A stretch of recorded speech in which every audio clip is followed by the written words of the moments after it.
Hello my friends, welcome to Code Guy channel. This is video about how to implement the selection sort algorithm. Before we start, let's talk about the logic. According to the task, we have unsorted list of numbers. As a first step, we need to define the smallest value in all the unsorted list. Then we need to swipe this element with the first element of the entire list. After this, we need to move to second position and repeat the same to find the smallest value and move it in the second position and remind to do the swapping again and again until we sort all the list. Let's define function selection sort and put my list as the parameter. For now, I will put the path into the body of the function to check how tests are running. In our function, we will have two loops, one inside another one.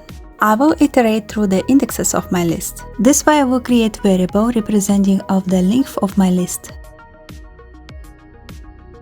For I in range of length -1, where I will be the number representing the index of the list. And you already know that indexing in Python starts from 0, so length -1 will be the last index in our list. Let's assume that first index that we're looping through will be the minimum index in our list. After this, we need to compare the element with the rest of the elements in our list. This way we are creating second for loop for j in range, that is generating numbers from start that is equals I plus 1 to end that is equals to length. In this case, we don't have to add -1 because end of the range function is not included value. Inside the second for loop, we will compare values. If my list element with index j is less than my list element with index min index, then min index equals j.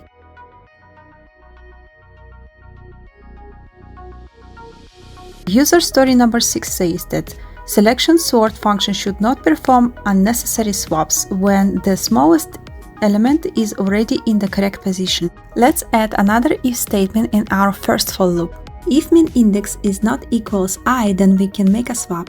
There is special convenient syntaxes for swapping elements in Python. We just need to write first element, comma, second element, assignment operator, second element, comma, first element. In our case, my list I, comma, my list min index, assignment operator, my list with min index, and my list with index I.